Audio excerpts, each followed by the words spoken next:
Mesdames et messieurs, bonjour. Madame la sénatrice, merci d'être là parmi nous. Alors, ça me fait extrêmement plaisir de partager les préoccupations de l'Observatoire, d'en être un membre partenaire. Le réseau Vieillir en liberté a été créé par l'Université de Montréal et la Fondation du Cardinal Léger, l'Institut de gériatrie et l'Association québécoise plaidoyer victimes, pour mettre en réseau les ressources francophones, pas seulement les ressources québécoises ou canadiennes, mais les ressources francophones mondiales autour du thème vieillir en liberté. Ça veut dire pas seulement la protection contre la maltraitance, la violence, les abus. On l'a vu encore cette semaine, hein, qu'on a découvert que le crime organisé ciblait les personnes âgées au Canada. On ne peut pas penser, quand on donne une personne âgée, qu'on peut être une cible du crime organisé.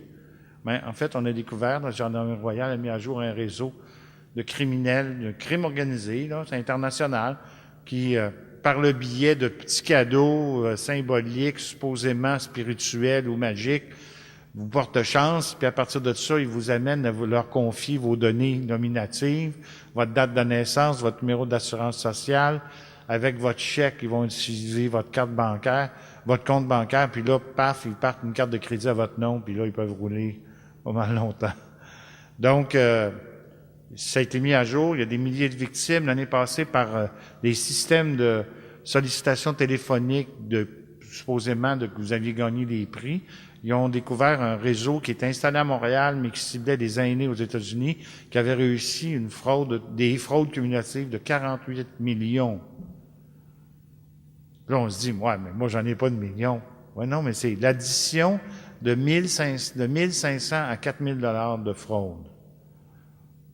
Donc, est-ce qu'on a raison de se préoccuper de vieillir en sécurité? Je pense que oui. Vieillir en liberté encore plus. L'exemple du docteur d'Avignon avec son fils, c'est le début, ça. Ça commence comme ça. Bon.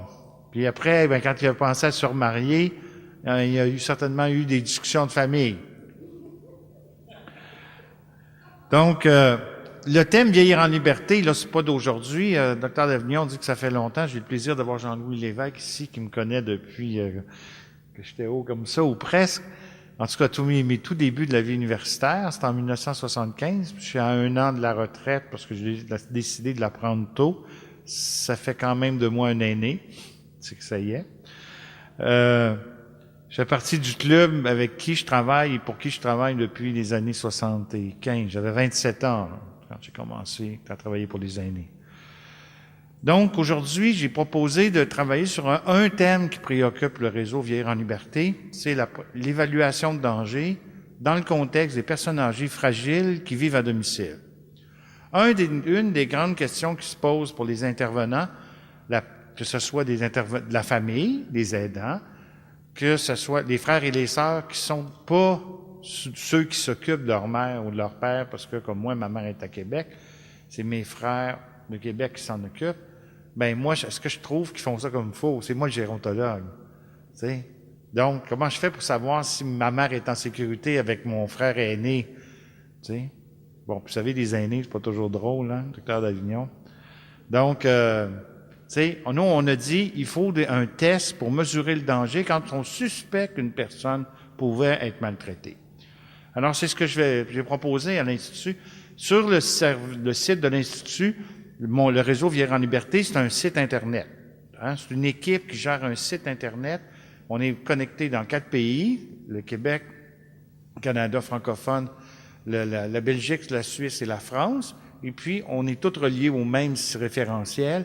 Puis, on installe sur le serveur ou sur différents serveurs des informations stratégiques sur la sécurité des aînés. C'est ça notre mission, francophone. Parfois, on a des traductions de l'anglais vers le français, parce qu'il y a des documents stratégiques importants qui paraissent en anglais, puis qu'on veut pas la connaissance. On est là pour diffuser la connaissance. Mais au Canada, on produit énormément, et puis les Français énormément, puis les Suisses aussi. Alors, ce que je vais vous présenter aujourd'hui, c'est un travail qui nous a mis, on a mis 7 ans à le construire.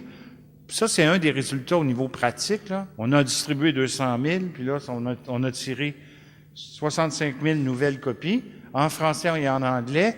Elle existe en allemand en Suisse, puis en français en Suisse, dans une version suisse. Là, j'en ai pas avec moi. Pas important, nous, on est des Québécois. Donc, on a traduit ce qu'on a mis sur Internet, le test, en brochure, où toute l'information essentielle est là. Et c'est ce que je vais vous présenter. C'est comment on a réussi à construire un test pour évaluer le danger. Et puis, vous l'avez au centre, le test, là. Mais laissez-moi vous raconter la petite histoire avant. Avant de vous endormir, je vais vous raconter une histoire.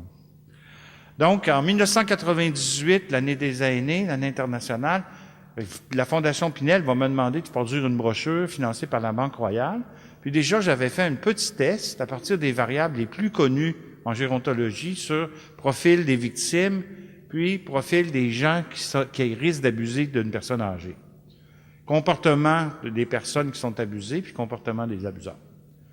On avait, disons, 30 quelques variables ou indicateurs. Quand j'ai présenté ça, ça a été diffusé déjà à 50 000, ça, au moins 100 000, peut-être même 100 000. Quand j'ai diffusé ça en Europe, par le professeur Charles-Henri Rapin, qui est professeur de médecine associé à l'Université de Montréal, mais professeur à Genève, Rapin, il me dit, viens donc travailler chez nous. Nous, en Suisse, c'est trop délicat, ces questions-là. On n'aime pas beaucoup ça, parler de violence, personnes âgées, là. Tu sais, les Suisses, ils n'aiment pas trop parler en mal d'eux-mêmes, révéler, c'est des tabous, hein. Nous autres, on n'aime pas ça, mais on a vaincu le tabou. Alors, lui, il est venu travailler avec nous sur la question de la douleur chez les personnes âgées, puis moi, je suis allé travailler sur la question de la violence à Genève. Et chemin faisant, en travaillant avec eux, il m'a amené jusqu'en Vaud. Vaud, capitale Lausanne. Hein? Genève, c'est un canton, là, puis Vaud, c'est un autre canton. C'est comme une province. Un canton en Suisse, c'est comme une province. Il y a 27 cantons en Suisse. Et puis, la capitale, c'est Lausanne. Tout le monde connaît au moins de nom Lausanne parce que le CIO siège à Lausanne, puis en plus, c'est au bord du lac Léman. Et puis là, les gens de Vaud, le service à domicile dans le canton de Vaud, ça ressemble énormément à nos CLSC. D'accord? C'est pareil. C'est vraiment pareil. Un service pour la petite enfance, des services à domicile pour les aînés et les handicapés. C'est pareil. D'accord? Eux, ils voient ma petite brochure de 99, on est en 2000, ils disent, nous autres, on aimerait ça d'en faire une, mais pour les services à domicile. Moi, je dis, ah oui, c'est une bonne idée. Je pourrais vous aider. Ouais. Ce qu'on ferait, puis là, on a décidé d'une méthode, on va enquêter dans des formations de 2 jours, des intervenantes qui travaillent à domicile, puis on va demander, connaissez-vous des situations, avez-vous vu des situations de maltraitance dans votre travail? Racontez-nous-les. On va vous soumettre un test, vous allez nous dire si c'est présent ou pas présent, les éléments qu'on va vous nommer. On va trouver 360 situations en 6 ans. Dans une population, donc, le canton de Vaud, c'est, disons, 700 000 environ de population. On va dire, grosso modo, 20 d'aînés. D'accord? Donc, ça fait 100 quelques mille aînés. Alors, dans le total de personnes suivies à domicile, là, ça doit être une dizaine de mille environ personnes âgées qui reçoivent des services à domicile dans le canton de Vaud. Là, cette étude-là, quand on fait une étude comme ça dans une population, avec un échantillon on n'a pas choisi les gens, c'est les gens qui viennent, hein, les informateurs qui viennent, on appelle ça de convenance ou accidentelle, ben là, il faut en ramasser beaucoup pour réussir à ce que ça ressemble à la population dans les services à domicile. Mais c'est toutes des situations de personnes âgées qui vivaient à domicile puis qui recevaient des services à domicile. Au début, donc de 2000 à 2002, on va recueillir 196 situations. Là, on va faire une première distribution. On voulait savoir, est-ce que les variables, les indicateurs qu'on a dit, qu'on a nommés, je vais vous les présenter tout à l'heure, là, sont présents, les gens les reconnaissent, puis avec quelle fréquence? Et puis, après 2002, on dit, est-ce qu'on continue? Oui, on en a pas assez parce qu'on avait seulement 41 hommes dans le lot. Pourquoi il y a moins d'hommes dans les services à domicile, qui reçoivent des services à domicile? Il y a plus d'hommes âgés, mais comment ça se fait qu'ils ne sont pas dans les services à domicile? Quelqu'un peut me répondre? Petite intuition, là? Ils vivent pas seuls. Bravo, madame. On voit que vous avez vu passer les dossiers. Hein, exactement. Les hommes, à 75%, les hommes vivent mariés au-delà de 75 ans. 75% des femmes vivent seules au-delà de 75 ans. Donc, il y a un aidante qui va attendre longtemps avant de demander de l'aide du service à domicile, tu sais. Elle va attendre de plus être capable. D'accord? Donc, c'est vrai ici, ça. La demande d'aide, là, même il y a des gens qui sont plus capables qui ne demandent pas d'aide. Toute l'équipe ici de l'Institut a bien montré ça, là, avec les travaux de Francine Ducharme, Louise Lévesque, puis tout le monde ici. Là. Donc, c'est long de trouver des hommes, en plus victimes. T'sais, on ne trouve pas des docteurs d'Avignon facilement. Donc, les hommes, en plus, qui vont être victimes, parce qu'ils sont plus difficilement la cible, il faut qu'ils soient assez vulnérables, ils sont plus difficilement la cible des enfants. On a trouvé la moitié victime de violence conjugale chez les hommes, puis la moitié victime de leurs enfants. Okay? Très peu d'étrangers. On en trouve, mais très peu d'étrangers dans les deux groupes. Nous, ce qu'on voulait savoir, c'est les profils et les comportements selon le genre que je vais vous présenter. J'ai pensé que ça pourrait vous intéresser, qu'on regarde aussi la différence entre les hommes et les femmes quand ils sont victimes. Vous allez voir qu'il y a très peu de différence. Ça, c'est les partenaires de Rivel. Je souligne que la Fondation du cardinal Léger a un très gros programme qui s'appelle Secours aux aînés. Ils s'occupent beaucoup d'aide internationale, mais ils ont un programme québécois pour ce qui s'appelle Secours aux aînés. C'est Secours direct, là. Eux autres, ils me donnent pas d'argent. Ils font connaître le travail de Rivel dans les organismes qui subventionnent. Puis évidemment, l'Association québécoise Plaidoyer victimes, parce qu'ils s'occupent de la protection et de la promotion du droit des victimes. Puis malheureusement, les victimes aînées sont très faiblement reconnues. On commence seulement à reconnaître le problème des victimes personnes âgées. Par exemple, en violence conjugale, les femmes âgées n'ont pas de service. Une femme âgée qui se présente dans un centre d'hébergement pour femmes victimes de violence, là, ils vont la diriger ailleurs, ils vont dire à l'hôpital, en CHSLD, considèrent que eux autres, c'est pas eux autres, au-delà de 65 ans, ils les prennent plus. On parlait d'agisme à l'Observatoire l'autre jour, une autre forme d'agisme, le non-service aux personnes. Qu'est-ce que ça veut dire, l'étude ODIVA? Encore un acronyme, Outils de dépistage et d'intervention des victimes aînées. Ça, c'est le professeur Lauzon, qui était à l'Université de Montréal, qui est rendu vice-rectrice à l'Université d'Ottawa, qui travaille sur notre projet. Il avait trouvé ce nom-là en raison derrière ça, c'est l'idée de Lady Godiva. Je ne sais pas si vous connaissez l'histoire de Lady Godiva. C'est une contestataire née, qui avait provoqué son mari, qui voulait augmenter les taxes. Il dit, si tu augmentes les taxes, je vais me promener nu à cheval sur la place publique. Elle l'a provoqué, puis il a changé d'idée. Alors, on faisait le lien entre Odiva et Godiva. C'était un clin d'œil entre Sylvie Lauzon et moi. Le sérieux, c'est que c'est un outil d'évaluation pour les proches et les intervenants dans les services à domicile qui ont participé à ça. Dans le cadre de sessions de formation, SAD, ça veut dire service à domicile. Et puis, on a construit une étape, évidemment, pour valider la pertinence des variables, la fidélité et la fiabilité du test. On voulait décrire des situations d'abus dont sont témoins les gens dans les services à domicile pour construire un outil d'évaluation de danger pour les personnes âgées. Au niveau éthique, évidemment, les directions des établissements ont donné leur accord. Là. On ne faisait pas ça en cachette. Les intervenants étaient libres de proposer une situation. Là. Ils n'étaient pas obligés. Les gens qui ne voulaient pas en donner, pour toutes sortes de raisons, j'en ai eu, là, des gens qui ne voulaient pas en donner. Il y a des gens qui n'en avaient pas. Il y a des gens qui avaient fait 10 ans qu'ils travaillaient dans les services à domicile, ils n'avaient jamais vu de situation de violence.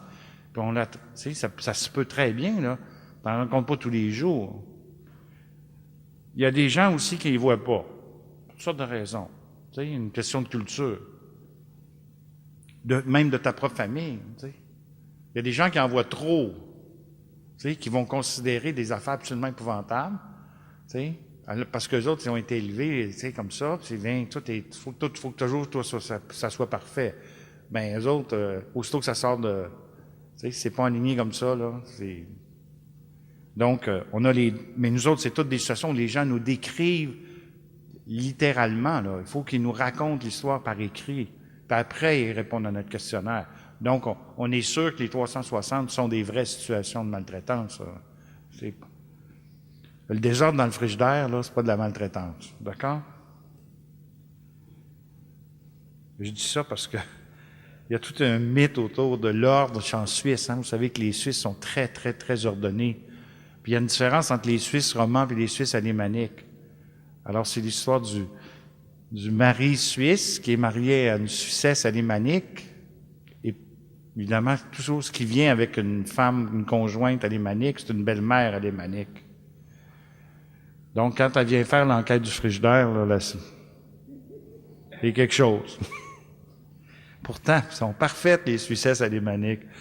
Mais échantillon accidentel, donc on dit que c'est 360 témoins qui racontent 360 situations différentes, mais toutes des situations vécues dans le cadre des services à domicile.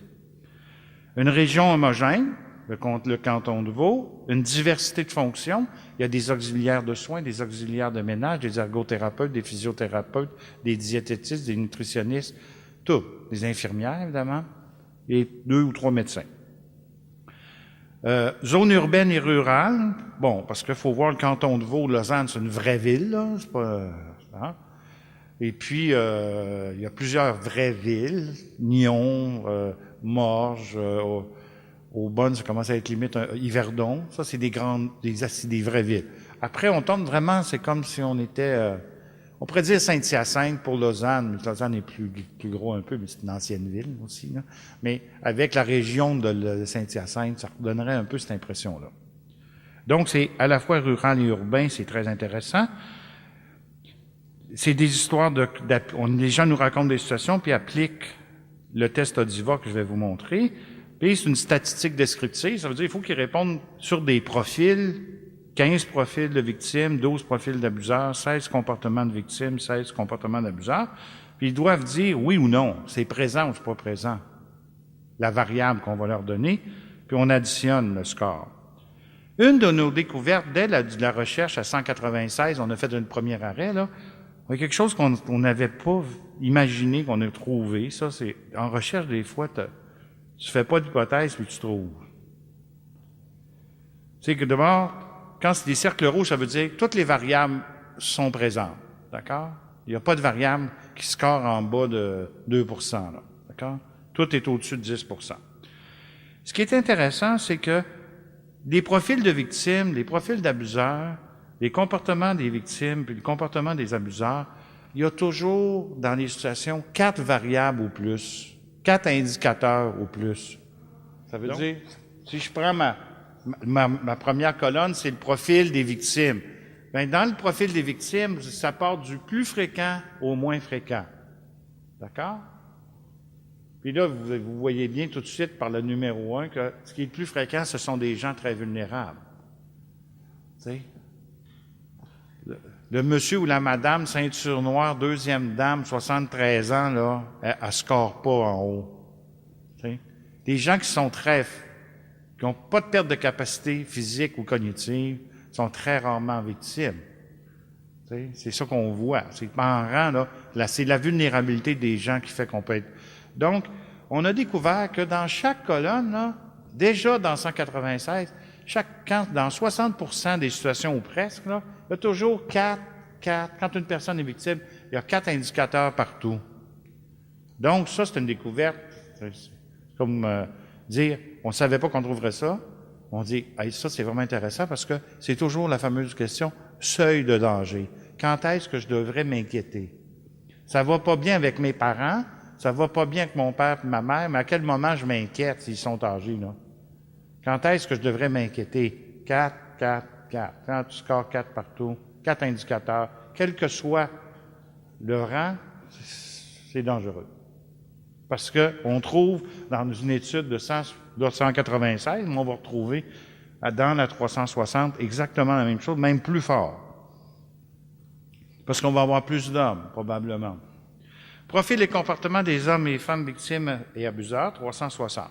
Bon, donc, alors, qui sont les liens? Le lien d'abord entre les victimes et les abuseurs, bien, les conjoints des hommes, 50% c'est un conjoint, et puis chez les femmes, c'est 25%. C'est normal, comme je vous disais tout à l'heure, les femmes sont veuves.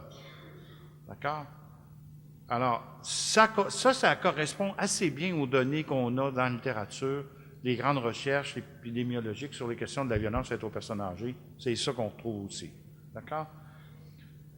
Enfants, 28% pour les hommes, la moitié pour les femmes, bien, pour des raisons qu'on voyait. Vous voyez, pour le reste, après, il n'y a presque plus de différence. Les petits-enfants, 3%.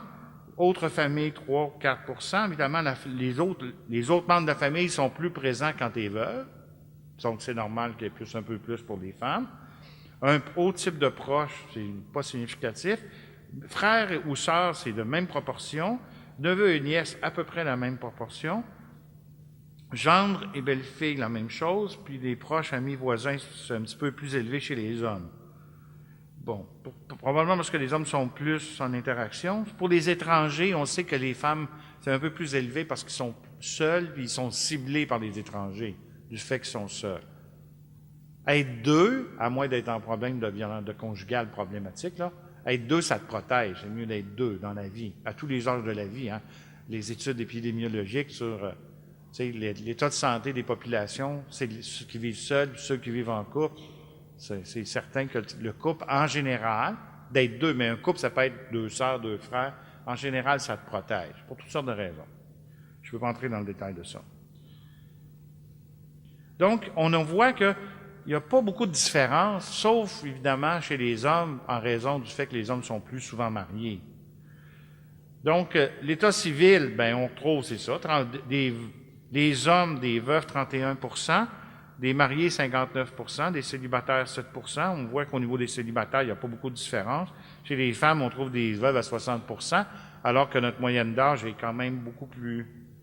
Ça, c'est une chose intéressante dans la prochaine diapo. Vous allez voir qu'on a découvert, ça, c'est le plaisir d'avoir 360 victimes. Hein. Ça, là, il n'y a pas beaucoup d'études qui ont pu trouver des personnes âgées victimes. C'est très difficile dans un échantillon comme le nôtre, là.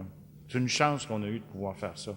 Parce que sinon, c'est très compliqué de trouver des victimes sur lesquelles tu vas avoir des informations. Trouver des victimes, c'est correct, mais avoir 59 variables valables, c'est très difficile. Là, on découvre une chose, que les hommes sont victimes en moyenne d'un conjoint abuseur plus jeune qu'eux, 5 ans. Regardez, 79, la victime a 76,9, presque 77 ans d'âge moyen, alors que l'abuseur conjoint à 71 ans d'âge moyen. Ça veut dire que l'écart type est vraiment très étendu. Ça veut dire que les hommes qui prennent une chance quand ils marient une femme plus jeune. Je vise pas vers ça. C'est pas toujours, j'ai pas dit, c'est pas toujours vrai. D'accord? Mais ce qu'on voit, c'est qu'il y a une différence parce que, regardez, là, les femmes sont victimes, et les hommes, quand les femmes sont victimes, leur conjoint est du même âge. En moyenne. D'accord? C'était une blague, hein, parce qu'on peut rien conclure d'une ça, mais c'est un constat qu'on fait que les hommes sont victimes en moyenne de femmes plus jeunes. Mais on sait que les hommes souffrent, vous allez le voir tout à l'heure, de caractéristiques qui ressemblent beaucoup à... Il n'y a pas beaucoup de différence, une femme victime, un homme victime. Donc, c'est que la tension est beaucoup plus forte. S'occuper d'un homme fragilisé, avec des comportements difficiles, c'est plus difficile pour l'abuseur. Donc, il va avoir moins de tolérance. Enfant abuseur, on a trouvé la même donnée. Ça, c'est intriguant. Que l'homme, quand l'homme est victime d'enfant, il a 82 ans d'âge moyen, alors que l'enfant a 48 ans. Chez les femmes victimes, la femme a 82 ans, le même âge à peu près, mais l'enfant a 53 ans. Donc, on peut penser que les différences d'âge chez les enfants qui ont des relations avec leurs parents, c'est significatif de quelque chose. Si l'homme est avec un enfant plus jeune, ben, dans ce portrait-là, là, on dit, oh, il semble que ce soit plus difficile parce qu'il y a un enjeu, là, il y a quelque chose, là. On ne peut pas expliquer tout, mais on dit, il y a des choses qu'on pourrait essayer de corréler. C'est une première différence. Au niveau des abus, des types d'abus, il n'y a pas beaucoup de différence entre les hommes et les femmes, là. L'abus psychologique, 34 pour 32, abus matériel, 17 pour 19, négligence, 16 puis 17, physique, 14 13 Vous voyez, il n'y a pas vraiment de différence entre hommes et femmes pour les types d'abus.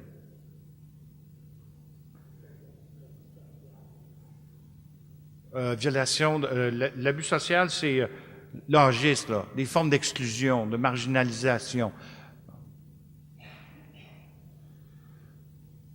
qui ne rentrent pas dans le critère du droit, des fondements du droit de base. Là. une chose importante, quand il y a de l'abus matériel, il y a toujours un autre abus, soit psychologique, soit physique. Quand il y a de l'abus financier, il est toujours jumelé à un autre type d'abus. C'est rare qu'une personne va donner son argent sans s'opposer.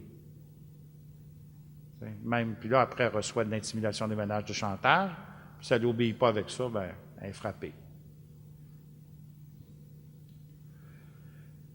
Bien là, on a retrouvé, ça c'est le même tableau, tout à l'heure je disais 4 partout, là. Eh bien là, vous l'avez sous cette forme-là, c'est-à-dire quand 80% des profils rendus à 360 ont 4 profils et plus, 80% des situations, 62% ont 4 comportements ou plus chez la victime, 60% des situations ont 4 comportements de l'abuseur ou plus, puis 4 profils, 60% des profils d'abuseurs, puis 70% des comportements d'abuseurs.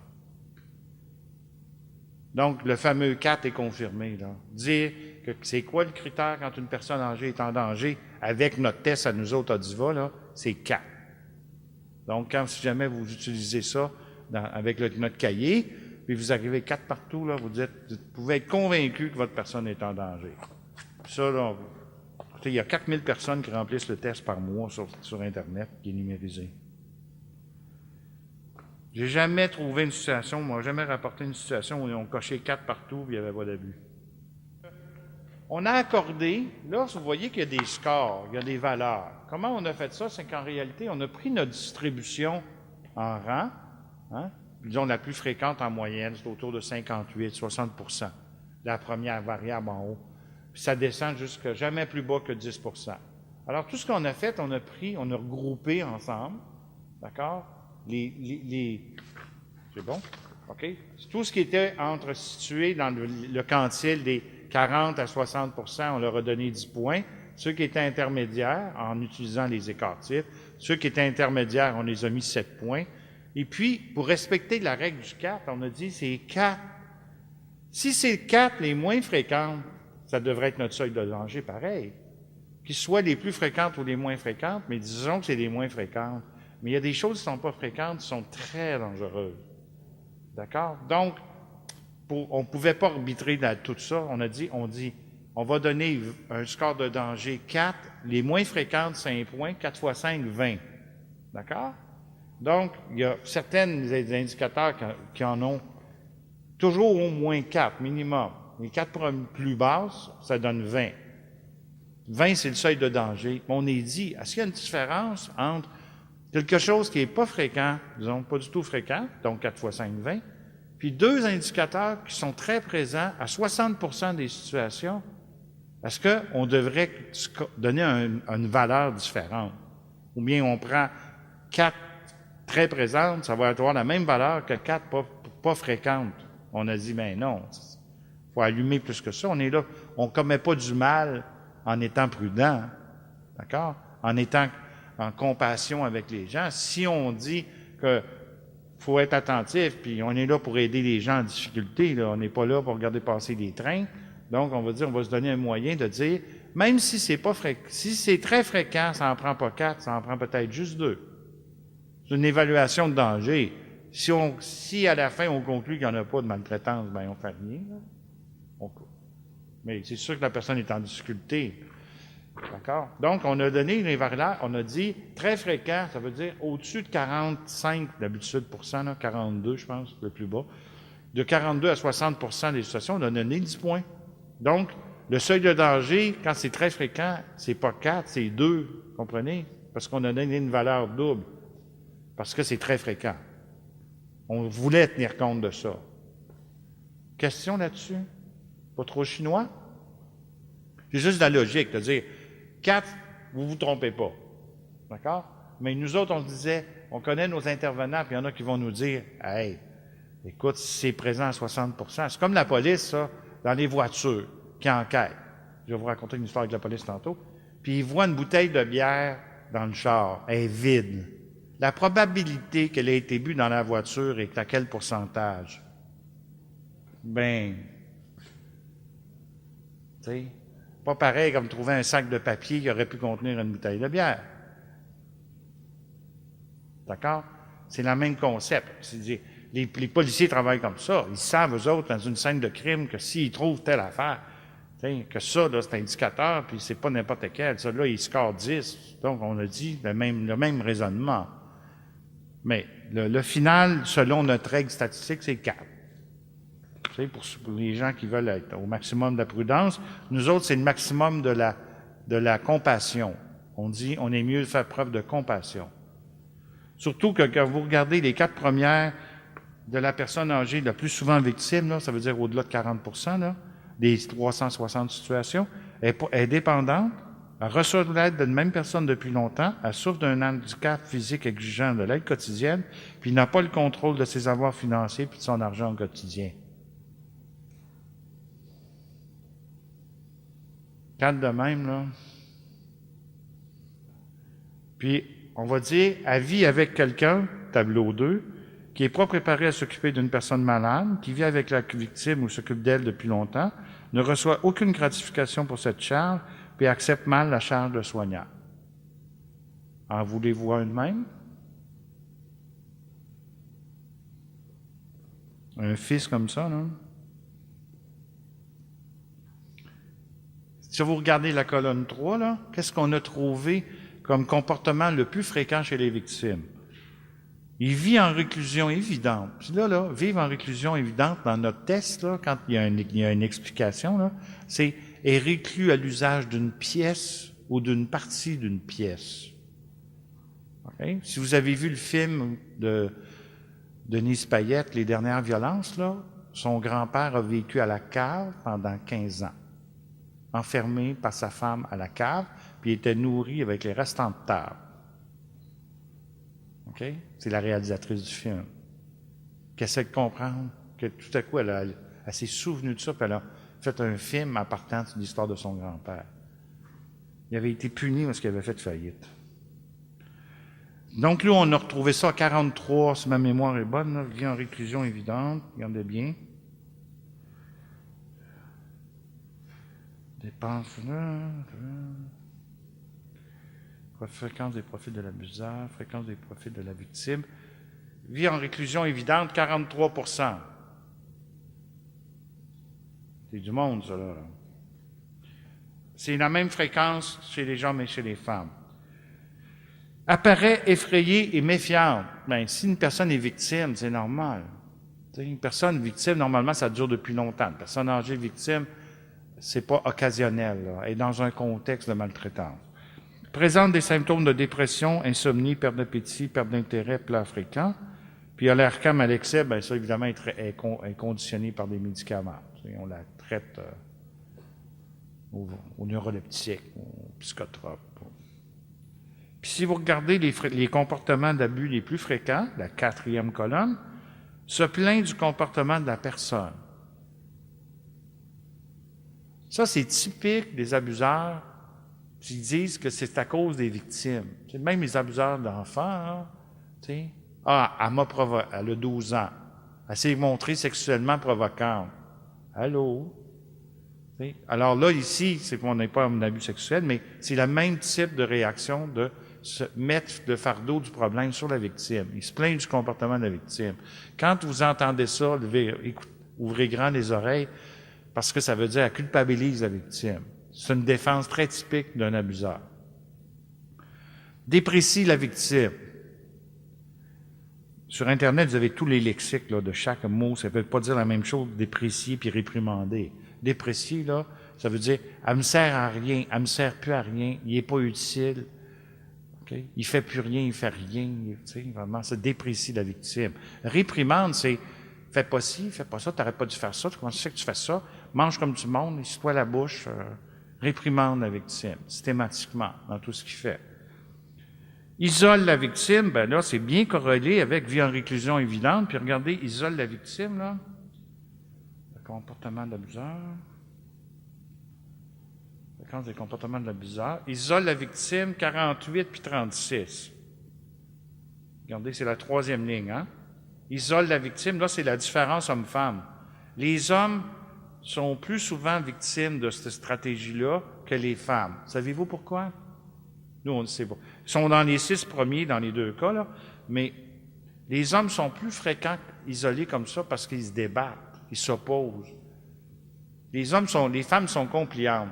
Tu sais, si c'est un enfant qui donne des ordres un fils qui donne des ordres à sa mère, d'accord? La mère va être plus compliante, ça veut dire qu'elle va accepter plus de se plier à la situation qu'un père qui va y en mettre une.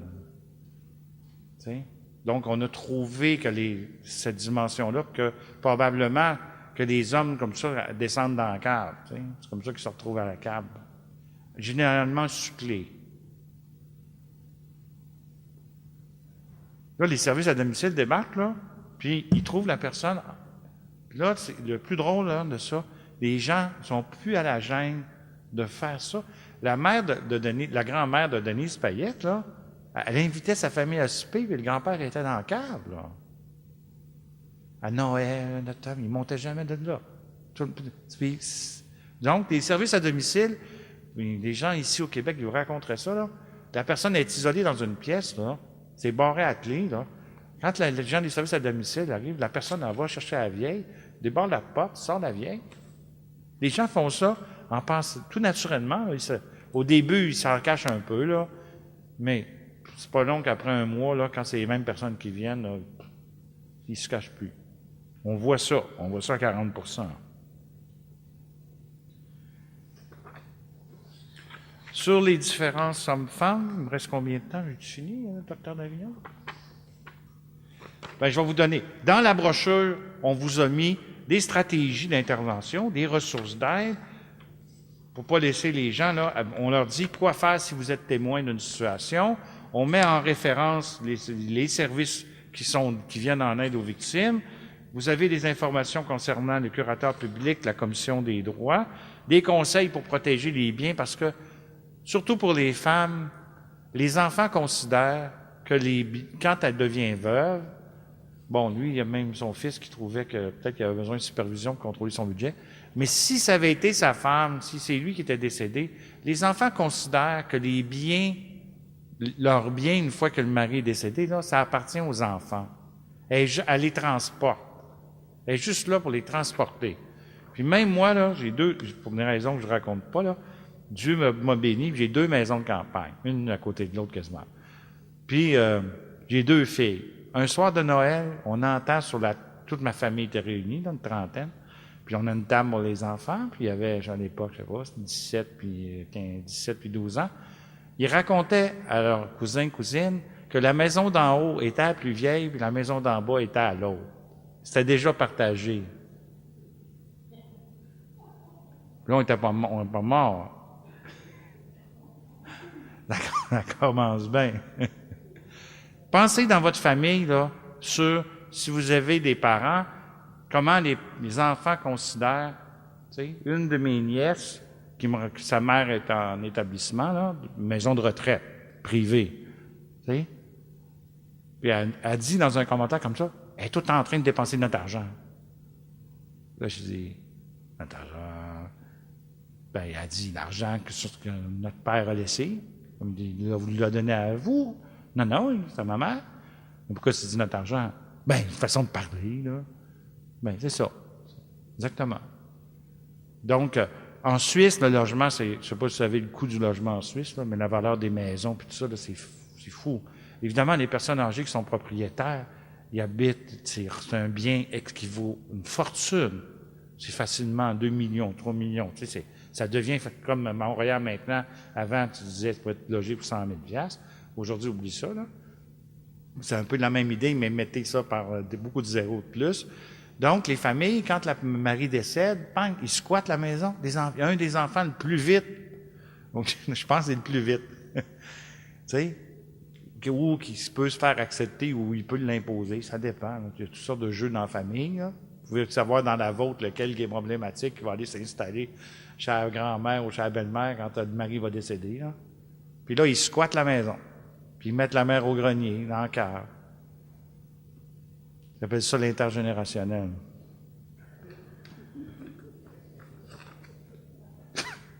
C'est méchant, hein? Mais c'est comme ça. Ouais. C'est pas volontaire. La madame n'a pas dit oui, là. Tu sais, Puis si elle part à l'hôpital, si elle a le malheur d'aller se faire hospitaliser, OK, tout à coup, elle revient chez eux, ils se sont installés. J'ai un ami en Belgique, c'est que sa femme, c'est exactement ce qui s'est passé. Elle est partie à l'hôpital, elle est allée en réadaptation, elle a fait une chute, elle est partie en réadaptation, elle est revenue chez elle, puis sa fille, son gendre, les 2 enfants sont installés dans la maison. On est venu pour t'aider. Il avait donné la plus petite chambre. De toute façon, toi, tu n'as pas besoin de grand. Là. Ou une autre histoire qu'ils ont vidé, il y avait 3 chambres, ils ont vidé 2 chambres, puis ils ont gardé une chambre, puis tout le reste de l'ameublement, ils sont partis avec. Ils ont dit, de toute façon, tu ne les utilises pas, puis nous autres, on en avait besoin pour un chalet. Mais là, écoutez, j'en ai 360, je ne vous les raconterai pas toutes. Mais ils sont sur Internet, hein, vous allez sur Internet, ils sont classés par catégorie. Vous allez sur rivel.org, 4e, j'aurais dû me mettre sur la première page, mais moi, je suis trop humble. Réseau Internet francophone Guérir en liberté, puis vous allez dans dossier Rivel, type d'abus, puis vous allez avoir toutes les histoires sont là. C'est le textuel, là, décrit par l'infirmière ou l'auxiliaire qui raconte, là. Puis évidemment, on n'a pas tout mis l'histoire, mais on a mis le comportement. Qu'est-ce qui se passe dans cette affaire-là? Vous comprenez tout. Vous pouvez imaginer la scène facilement. La bonne nouvelle là-dedans, c'est que, là, différence, c'est tout sur Internet, ma présentation, si vous voulez sonder différence hommes-femmes. Vous allez sur test pour évaluer le danger. Voilà qu'on n'a pas un Wi-Fi, comment ça, vous n'êtes pas Wi-Fi ici, hein? Vous allez sur Internet, test pour évaluer le danger, vous rentrez dedans, puis là, il y a un lien avec mon diaporama que vous avez ici. Vous cliquez comment évaluer, c'était ce diaporama-là. On est allé le chercher sur Internet, nous-mêmes, on l'a pris là. La bonne nouvelle, à Montréal, on a créé un comité de vigie. J'ai convaincu l'année passée, quand j'ai organisé un colloque à Montréal, sur le secours aux aînés vulnérables, la police de Montréal de créer un comité de vigie pour venir améliorer les services policiers aux aînés. Pourquoi? Parce que les aînés, en général, ils ont peur de la police. C'est mal vu d'être vu avec de la police. Tu sais? C'est l'envers du monde, là. Mais, tu sais, la police est venue chez vous? Tu sais? Bon, alors, ils craignent la police. Donc, la police de proximité, ils essayent de s'habiller normalement en civil, puis, tu sais, de pas trop... Quand ils travaillent avec les personnes âgées, ils n'aiment pas ça. C'est mal vu, ça placote, hein, puis tout ça. Donc, on a convaincu de créer un service pour la police qui s'appelle le Vigie Aîné. Tout le monde qui travaille autour de la protection des aînés est là, les gens de l'agence, le réseau Rivel, les gens de l'Institut, les gens des CLSC, puis tout ça. Le curateur public, la commission des droits, là, on est une 15-18 là-dedans. Et puis, on a décidé de créer, j'ai eu le mandat de créer un test pour Audiva, mais pour la police. Donc, on est en train de travailler. Là, j'ai rencontré 65 policiers à date. Je vais en interroger 190. Là, la semaine prochaine, je rencontre 30 enquêteurs des fraudes. Puis, on a pris les mêmes variables, on les fait tester par des policiers dans une scène où une personne âgée a été victime, que vous avez enquêté. Faites les indicateurs Audiva, plus 11 indicateurs qu'on a créés avec 11 policiers spécialisés auprès des personnes âgées. Faites-nous le profil des personnes âgées quand elles sont victimes, qu'on n'a pas là-dedans. On en a trouvé 11. Comportement et profil, abuseurs et victimes. Puis là, c'est un test exploratoire qu'on appelle. On a passé ça à 90 policiers. D'accord? Puis là, on va savoir aller en expérimentation après. Puis là, on va pouvoir améliorer le travail policier pour venir au secours des aînés victimes de crimes. Je m'arrête là. Ça fait plusieurs années que je travaille avec des personnes victimes de violence. Et entre autres, j'aimerais ça que vous nous parliez peut-être un peu plus. Dans les dernières années, j'ai l'impression de revoir beaucoup plus des enfants qui vont s'installer chez les parents, mais qui ont souvent des problèmes de santé mentale, des problèmes de jeu ou des problèmes de toxicomanie. Et juste peut-être voir si, dans vos recherches, qu'est-ce qui est ressorti à ce niveau-là. C'est très bon ce que vous faites comme remarque, parce que les policiers, hier, j'ai rencontré 45 policiers cette semaine, là, dans le cadre de la recherche que je fais, exploratoire, puis ce thème-là a été soulevé. On a ajouté dans une des variables qu'on avait déjà cette dimension-là, santé mentale, là. Tu sais? Parce qu'avec la désinstitutionnalisation au Québec, là, puis vous regarderez, là, il y a environ au Québec 120 meurtres par année. Mais il y en a certainement 12 qui sont commis par des... Puis on n'est pas victime d'étrangers, même dans le meurtre, hein, on est victime de quelqu'un qu'on connaît, malheureusement. Et puis, souvent, c'est impliqué le problème de santé mentale, y compris entre conjoints, là, mais chez l'enfant qui va commettre donc ça. Oui, c'est un grave problème, d'autant que quand on arrive à la retraite, pas les Suisses, parce que pas les Suisses ne sont pas majoritairement propriétaires. Oubliez ça, là, trop cher. Mais donc, les Québécois, 62 à peu près, 63, 65 des Québécois sont à la retraite propriétaires de leur maison, ne sont pas locataires. Donc, c'est pour ça que le logement étant cher maintenant, hein, c'est plus comme c'était, là, les 3,5 à 600, là, bien là, les gens qui ont sur le BS, des problèmes de santé mentale, eux autres, ils reçoivent le bien-être social, mais ils n'arrivent pas, puis ils pètent les plombs, puis tout ça, fait qu'ils reviennent s'installer chez les parents. Oui, on voit ça.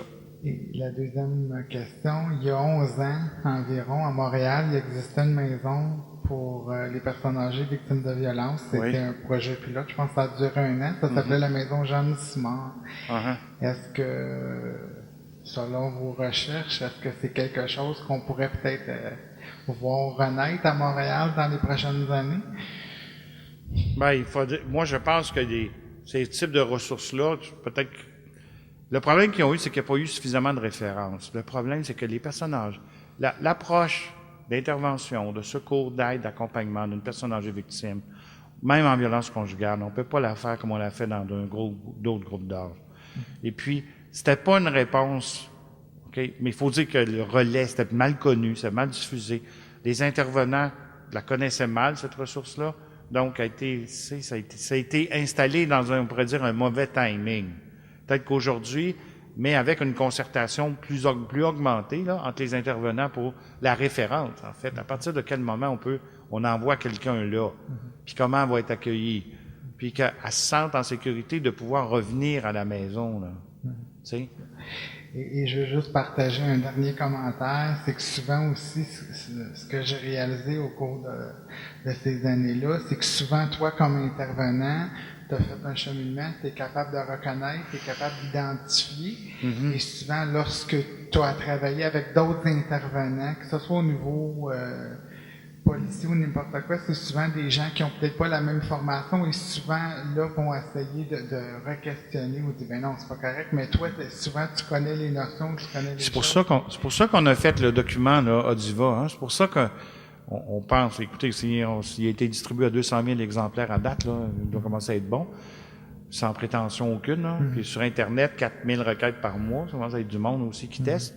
Donc, nous, on se dit, c'est pour ça qu'on dit aux policiers, il faut pas faire un autre test à côté, il faut faire une continuité du test Odiva, d'accord, pour juste y introduire les variables policières. Fait que le policier va dire, écoutez, nous, là, quand il va dire, il va parler au CLSC, toutes les CLSC connaissent ça, on va dire, moi, j'ai fait le test Odiva, j'ai tant de variables Odiva, plus tant de variables Odiva police. Donc, le monde va parler le même langage. Les policiers vont parler le même langage. Donc, là, au niveau diagnostic puis référence, c'est là que ça va mieux marcher. Même chose avec la Commission des droits. Quand la police s'implique, puis quand ils vont parler au curateur, là, puis au procureur aussi, hein, parce que, écoutez, on est dans des scènes de crime, puis très peu de scènes des 360 avaient fait l'objet d'intervention judiciaire. Très, très peu. On a découvert un meurtre là-dedans. Là. Nous, on a une scène un meurtre déguisé en suicide. Puis, on l'a fait même réenquêter par la police vaudoise. Okay? Puis, à la suite de ça, j'ai été invité à la rencontrer, la police vaudoise, en 2001. Donc, quand on a découvert ce crime-là, dans le cadre de l'enquête, là, simplement, là, une intervenante qui a dit, moi, elle dit, j'ai déjà... Puis, évidemment, elle n'avait jamais parlé à personne. Le gars s'en est tiré. Il a dit, j'ai trouvé ma tante pendue. C'est drôle, c'était la journée où elle allait chez le notaire faire changer la procuration pour y enlever à lui puis en donner à un autre. C'est lui qui l'a trouvé pendu. Probabilité qu'une personne âgée se pende dans un calorifère, là, le matin où elle va chez le notaire changer sa procuration, pas fort. Bien, félicitations, puis merci.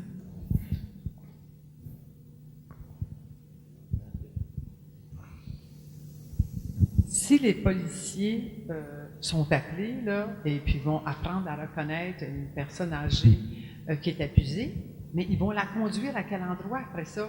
Parce qu'on dit qu'ils ne peuvent pas aller dans... Actuellement, ils ne sont pas acceptés dans les maisons pour les femmes violentées. À quel endroit vont-ils les amener? À l'urgence. À l'urgence des hôpitaux. Oui. Actuellement, c'est ça qu'ils font. En urgence. Ils l'envoient à l'urgence. Mais La mettre à la... Ça dépend de la scène de violence, là. c'est ça. Tu sais, c'est les mêmes critères que pour les autres situations, là. Si elle a reçu des coups, il y a des traces de coups, Ouais. là, elle va être amenée... Lui, il va être amené quand même au poste. Ils vont calmer le jeu. Puis elle, ils vont l'amener en urgence pour un examen, là. D'accord? Mais la pratique d'un autre type de violence, menace, chantage, intimidation, qui ne serait pas avec des atteintes physiques, ils vont sûrement l'envoyer en évaluation gériatrique, là, à l'urgence, en disant c'est une personne âgée. Puis tu sais, dans ces scènes-là, vous avez vu le profil. C'est une personne, la conjointe. Vous avez vu l'âge, là, des conjoints. Quand c'est des conjoints, c'est 2,80, là. Tu sais? Donc, comment les policiers gèrent ça? Ça va dépendre de l'appréciation. Puis ça, c'est des patrouilleurs, là. Vous parlez d'une scène où ça va être des patrouilleurs, hein. Donc, s'ils voient que la personne est en danger, ils vont l'amener à l'urgence. Puis là, ils ne toucheront pas au mari, ils vont sortir la victime dans ce contexte-là. Quand on voit le pourcentage, disons, des personnes âgées là, qui sont violentées psychologiquement et physiquement, on se demande s'il ne faudra peut-être pas, pensez pas, ouvrir des maisons spécialement pour elles, parce que vous dites que... Moi, je suis d'accord. Oui, je suis d'accord. Hein? Oui, mais là, il faut faire attention que les pourcentages qu'on a ici, là, moi, j'ai 100% des victimes. Okay. D'accord? C'est pas le pourcentage de personnes âgées qui sont victimes de tel type d'abus, de tel type d'abus. Moi, ils sont toutes victimes. Oui. D'accord? Dans la population, les meilleures études disent entre 10 et 15% des personnes âgées qui seraient victimes. Puis là, il faut distinguer celles qui sont mariées de celles qui ne sont pas mariées, puis tout ça. Mais on a une sous-estimation de la violence criminelle qu'on a mis à jour, là, encore une fois, là. Sur Internet, sur Rivel, on a un dossier de presse mondial, francophone, des extraits de journaux, de scènes, de situations d'abus qui ont passé dans des journaux connus, là, le Monde, la Presse, le Figaro, le Soir de Bruxelles, tout ça.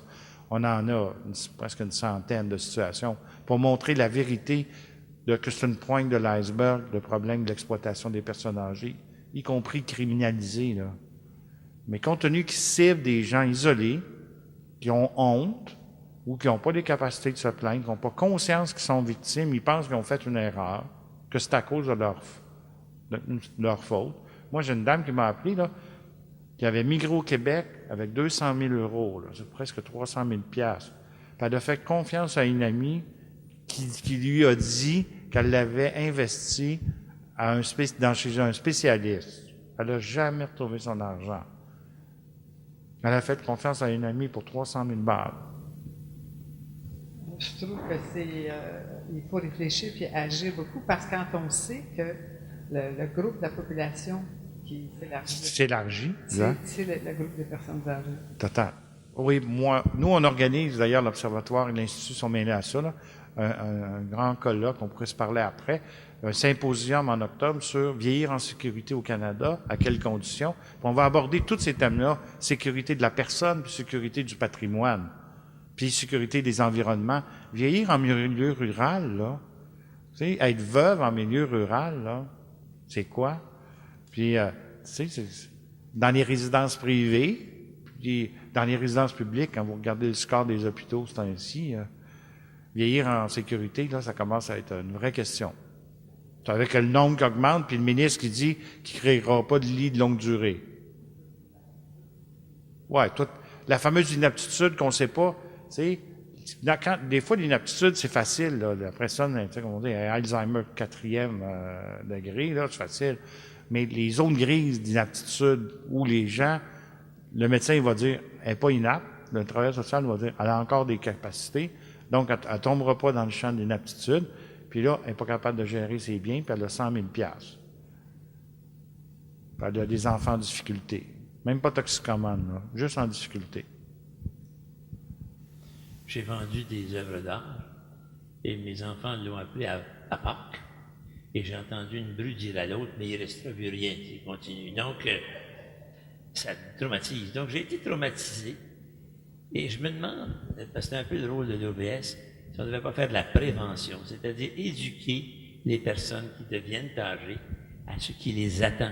Parce que moi, au moment où j'ai pris ma retraite, où je suis perdu mon épouse, j'ai été exclu, si vous voulez, de mon groupe de travail, j'ai eu l'impression d'être un immigrant dans mon propre pays, dans un nouveau monde, avec toutes sortes de variables que je ne connaissais pas.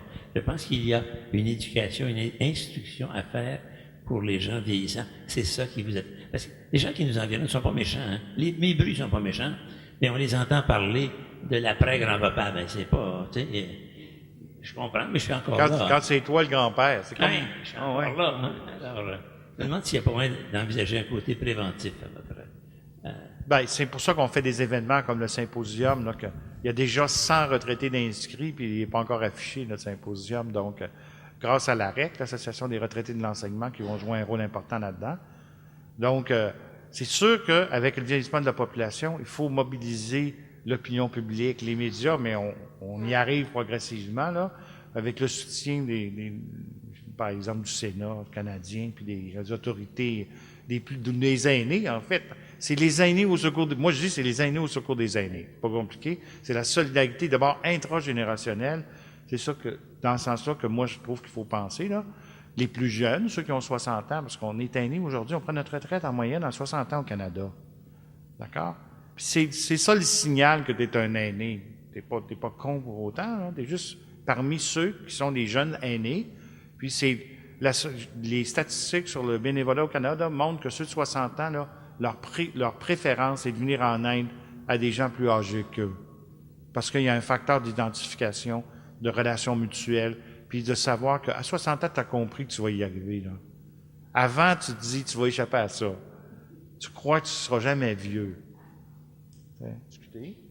La transmission des biens, on va vieillir plus longtemps, donc notre patrimoine, on va moins le léguer, on va le dépenser pour déjà leur dire ça. Tu sais, leur dire, écoutez, là, à moins d'en avoir accumulé, tu sais, on n'est pas tous millionnaires, là. Bon, ben, tu sais, de dire, compte tenu de l'espérance de vie de ma femme, de mon conjoint, puis tout ça, puis moi, notre espérance de vie fait que la probabilité qu'il en reste au bout de la ligne, là, puis je vais commencer par me débarrasser de mes œuvres d'art avant de vendre mon char, tu sais, coudonc. Quand je vais être rendu là, tu sais, puis je vais essayer de garder mon chalet le plus longtemps possible, là, puis si je suis pas capable de leur laisser, de leur donner le chalet, parce qu'ils veulent garder les chalets, ça a l'air. Ben, je vais dire, je vais en vendre un, puis vous partagerez le deuxième, tu sais, ben, leur faire comprendre que c'est pas à eux. Mais comme vous dites, Dr. Davignon, c'est un sacré défi dans la culture. Regardez pour que dans une société, le crime organisé cible les personnes âgées isolées. Alors que l'image qu'on se fait du crime organisé, tu sais, c'est des gens en cravate, super distingués, qui aiment leur maman. Allô? Allô, là, c'est pas ça le crime organisé, c'est des gens qui aiment l'argent plus que tout. Puis ça, ils n'ont aucun sens de la réciprocité, de l'altérité puis de la compassion. C'est tout, point à la ligne, c'est des criminels. Ils font pas d'œuvre de charité, eux autres, là, c'est une joke, ça. C'est pour les films, ça. Est-ce qu'il y a d'autres questions? Alors, M. Plamondon, je me suis senti personnellement impliqué dans votre conférence. Je pense que beaucoup d'entre nous ont eu la même sensation. Merci Alors, beaucoup. merci encore une fois pour cette magistrale exposé.